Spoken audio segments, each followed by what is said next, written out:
Hello, beautiful souls. Welcome to Luna Truth, the space where we embrace identity, transformation, and the courage to be ourselves. I'm Luna, and today I'm going to share something deeply personal, my story. How I went from being a boy in college to becoming the woman I am today. This isn't just a story about gender. It's about discovery, friendship, vulnerability, and love. So if you've ever felt like you didn't quite fit in, or you're searching for your truth, this video is for you. Stay with me till the end. Back in college, I was just another guy trying to survive exams, late-night study sessions, and cafeteria food. I wore the mask well: hoodies, sneakers, deep voice, casual jokes.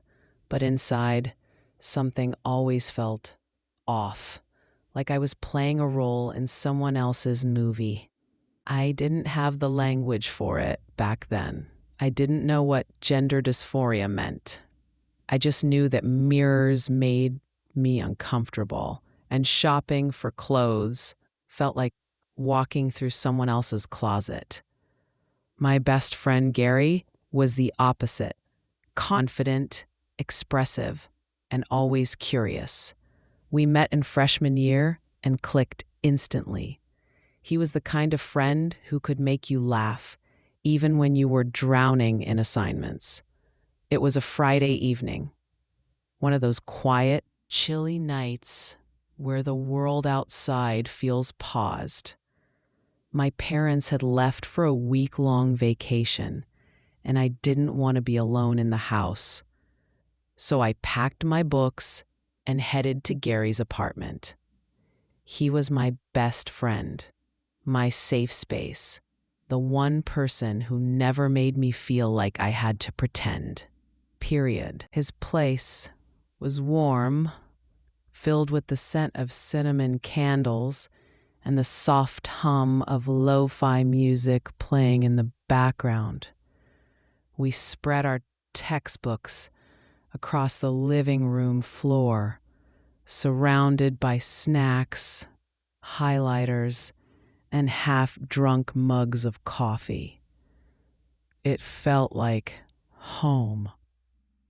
We studied for hours, quizzing each other, laughing at our terrible memory, and occasionally spiraling into deep conversations about life, dreams, and the weirdness of growing up.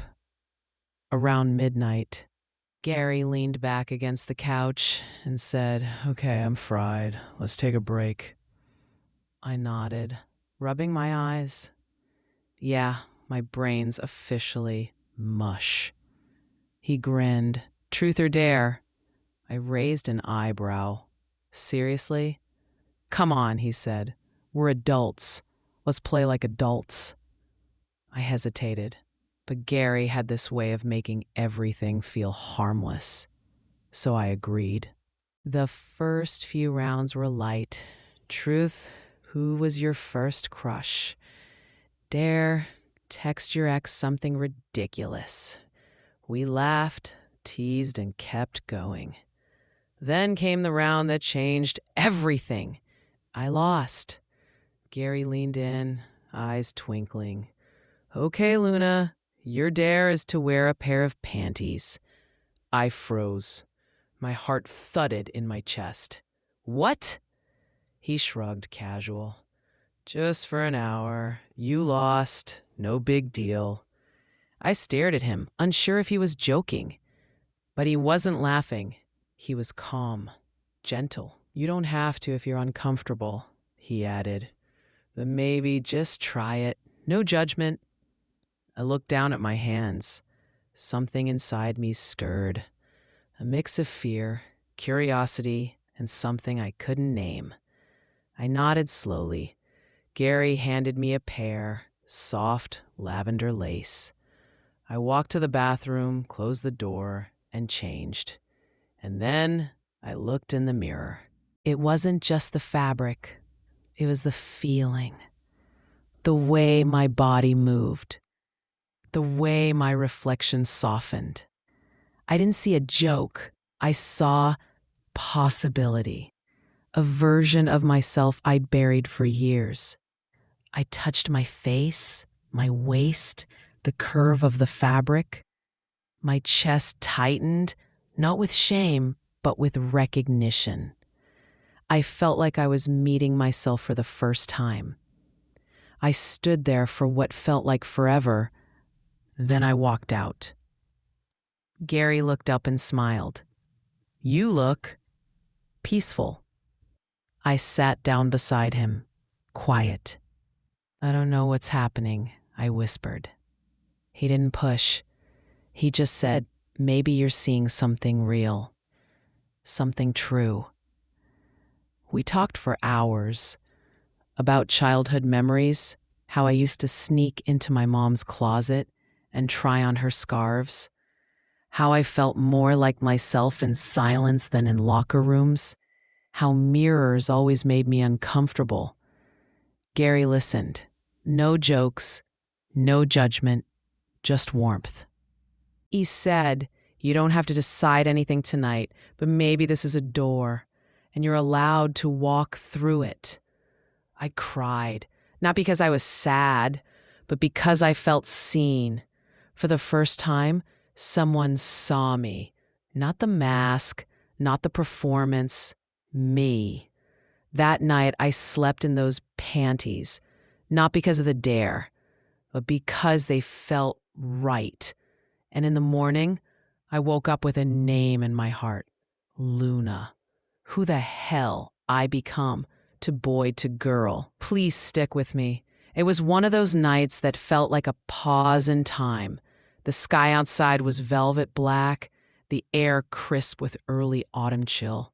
My parents had left for a week-long vacation, and I didn't want to be alone in that big, echoing house. So I texted Gary, "Mind if I crash at yours for the weekend?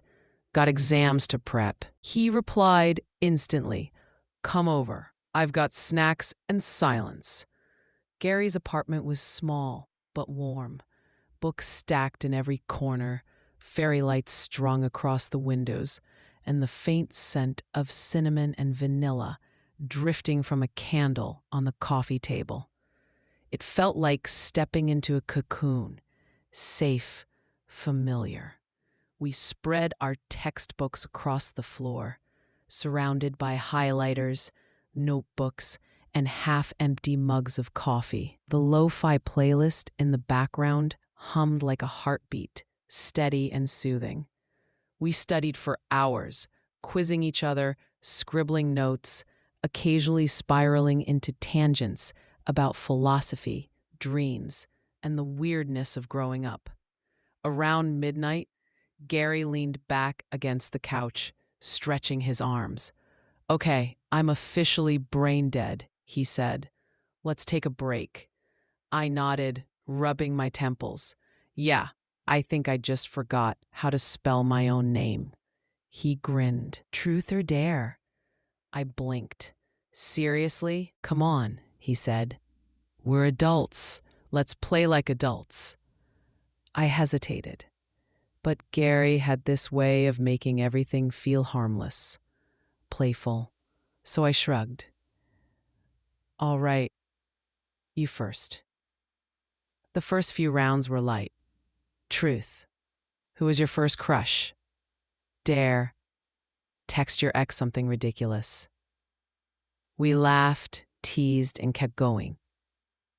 Then came the round that changed everything. I lost.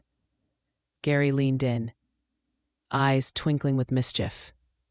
"Okay, Luna, your dare is to wear a pair of panties." I froze. My heart thudded in my chest. "What?" He shrugged, casual. "Just for an hour. You lost. No big deal." I stared at him, unsure if he was joking. But he wasn't laughing. He was calm, gentle. "You don't have to if you're uncomfortable," he added. "But maybe Just try it. No judgment. I looked down at my hands. Something inside me stirred. A mix of fear, curiosity, and something. Gary disappeared into his room and returned with a soft, lavender pair. He handed them to me without a word. I walked to the bathroom, closed the door, and changed. And then I looked in the mirror. It wasn't just the fabric, it was the feeling, the way my body moved, the way my reflection softened. I didn't see a joke. I saw possibility. A version of myself I buried for years. I touched my face, my waist, the curve of the fabric. My chest tightened, not with shame, but with recognition. I felt like I was meeting myself for the first time. I stood there for what felt like forever. Then I walked out. Gary looked up and smiled. "You look peaceful." I sat down beside him, quiet. "I don't know what's happening," I whispered.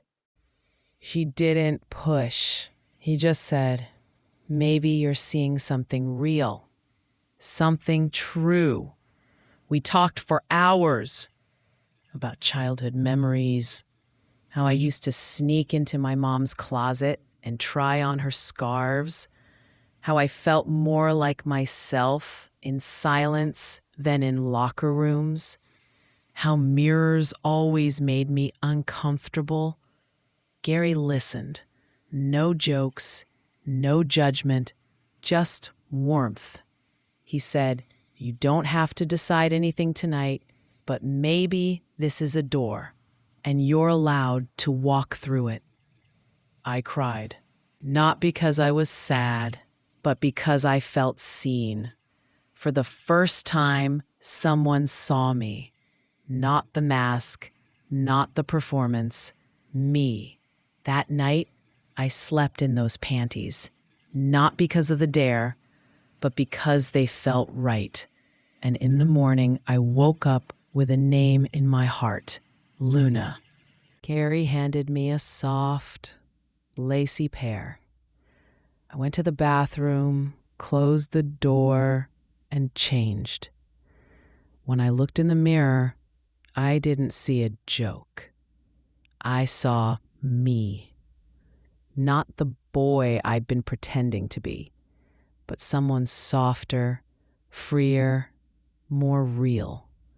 I stood there for a long time. My chest felt light. My mind felt quiet. For the first time, I wasn't fighting myself. When I came out, Gary didn't laugh. He just said, "You look peaceful." And I was. That night, we talked, really talked, about gender, identity, childhood memories. I told him how I used to sneak into my mom's closet and try on her scarves, how I felt more like myself in silence than in loud locker rooms. Gary listened. No judgment, just warmth. He said, "You don't have to decide anything tonight, but maybe this is a door, and you're allowed to walk through it." Over the next few weeks, I started exploring makeup tutorials, feminine clothes. I tried the name Luna one night while journaling. It felt magical, like moonlight on water, soft but strong. Gary supported me every step. He helped me shop, gave me pep talks, and reminded me that I didn't owe anyone an explanation. I started therapy. I joined an LGBTQ plus support group. I learned about hormone therapy, voice training, and the science behind gender identity. It was overwhelming, but also exhilarating. Eventually, I began hormone therapy. The changes were slow but beautiful. Softer skin, emotional clarity, a voice that felt more like mine. There were hard days too, dysphoria, fear, awkward stares. But every time I doubted myself, I remembered that mirror moment, that peace. Gary was there through it all. He never pushed, just held space. Love didn't arrive with fireworks. It wasn't dramatic or sudden. It came quietly, like a sunrise creeping over the horizon, soft and golden. It came in the way Gary looked at me when I spoke about my fears, in the way he remembered my pronouns before I even asked, in the way he never made me feel like I had to earn his affection by being someone I wasn't. After I started exploring my identity, things between us shifted.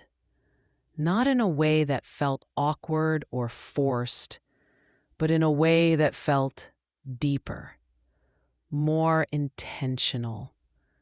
We were still best friends, still laughing over dumb memes and arguing about which cereal was superior. But there was something else, a tenderness, a quiet gravity pulling us closer. I remember one night in particular. I had just come back from a therapy session that left me emotionally raw. I was sitting on Gary's couch, wrapped in a blanket, staring at the ceiling. He sat beside me, silent, just holding space.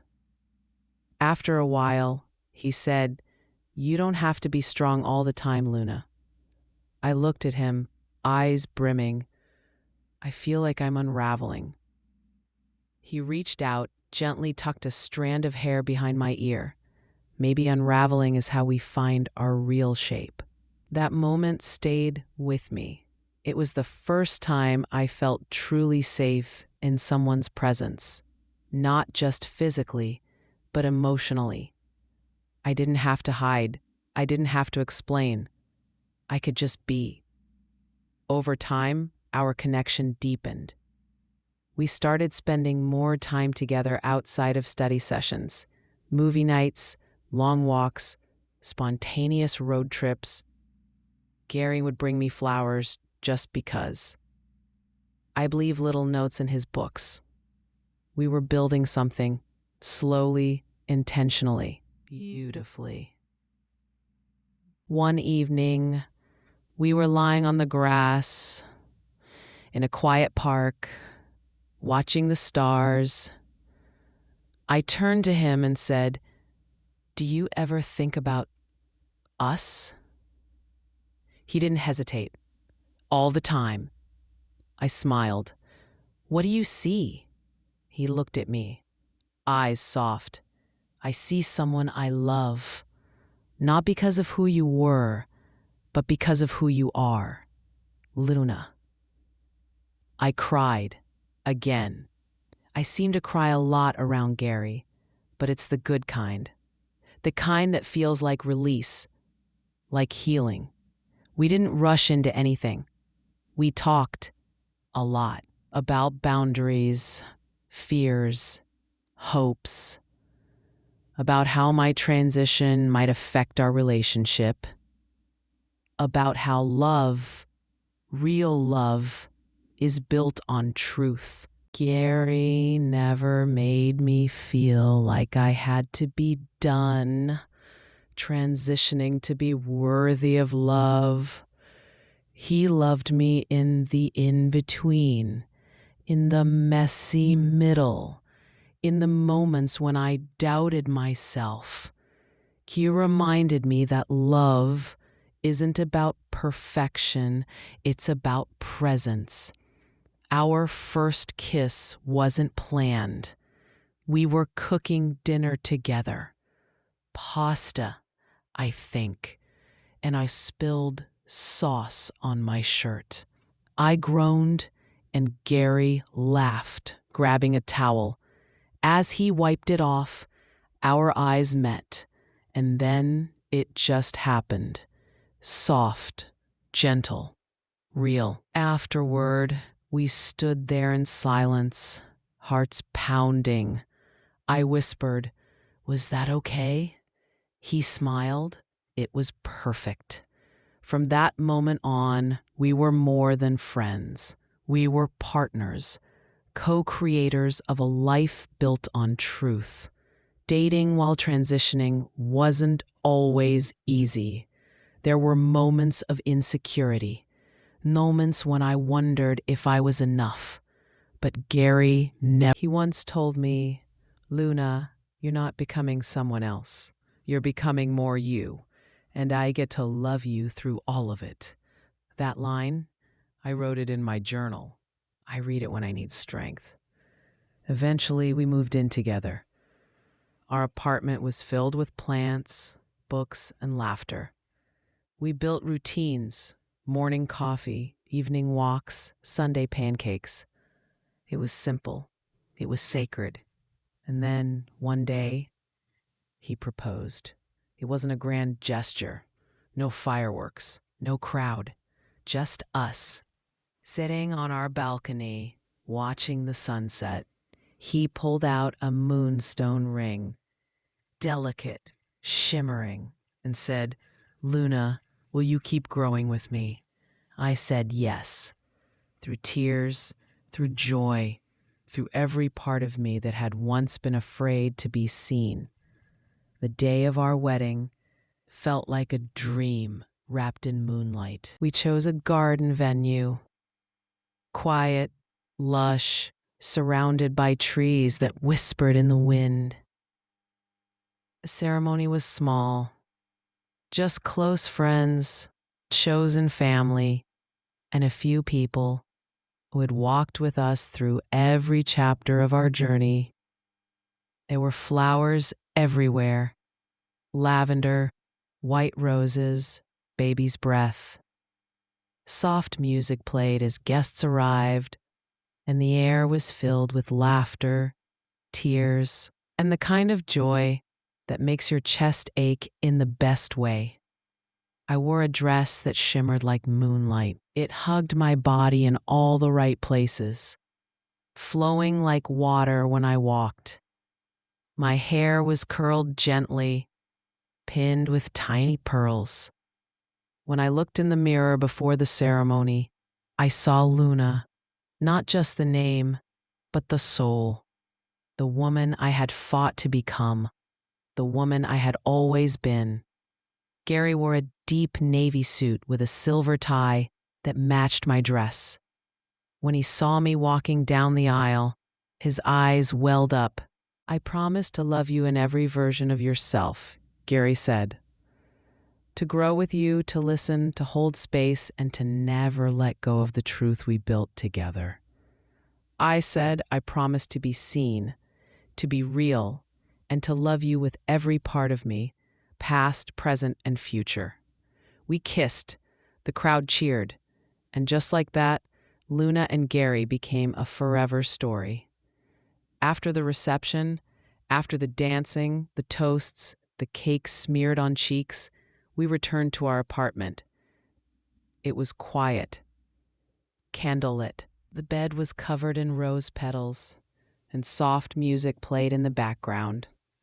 I stood in front of the mirror, still in my dress, and Gary came up behind me. He wrapped his arms around my waist and rested his chin on my shoulder. "You're glowing," he whispered. I turned to face him. "I'm nervous." He smiled gently. "Me too, but not because I'm unsure, just because this matters." We sat on the edge of the bed, holding hands. We talked about the day, about our journey, about how surreal it felt to finally be here. There was no rush, no pressure, just presence.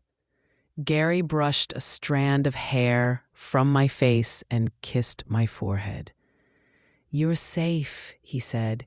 "You're loved." I nodded, tears slipping down my cheeks.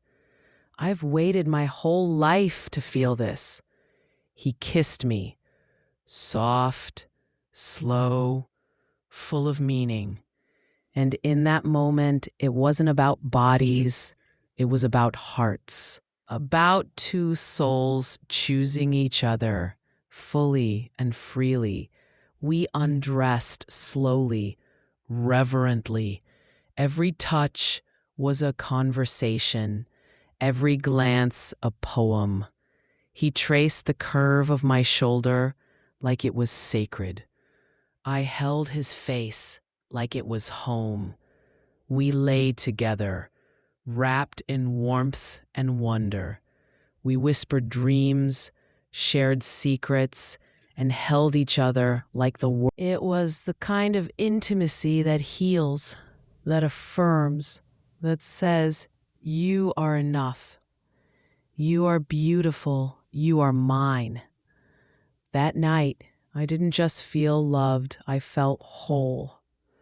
Our wedding wasn't just a celebration of love, it was a celebration of truth, of becoming, of choosing each other, not despite our journeys, but because of them. And that first night, it was the beginning of a new chapter, one where Luna didn't have to hide, one where love was built on honesty, softness, and strength. After the wedding, I started this channel. Luna Truth was born from a desire to share, connect, and uplift, to tell stories that matter, to remind you that you're not alone. Whether you're a cross-dresser, trans, non-binary, or just curious, this space is for you. So that's my story. From confusion to clarity, from boy to Luna. If you're on your own journey, know this: you are valid, you are beautiful, and you are worthy of love. If you want to hear more about my transition, my challenges, and the joy I found, please subscribe to Luna Truth and comment below. Your voice matters, and I'd love to share the next chapter with you. Until then, stay true, stay bold, stay Luna.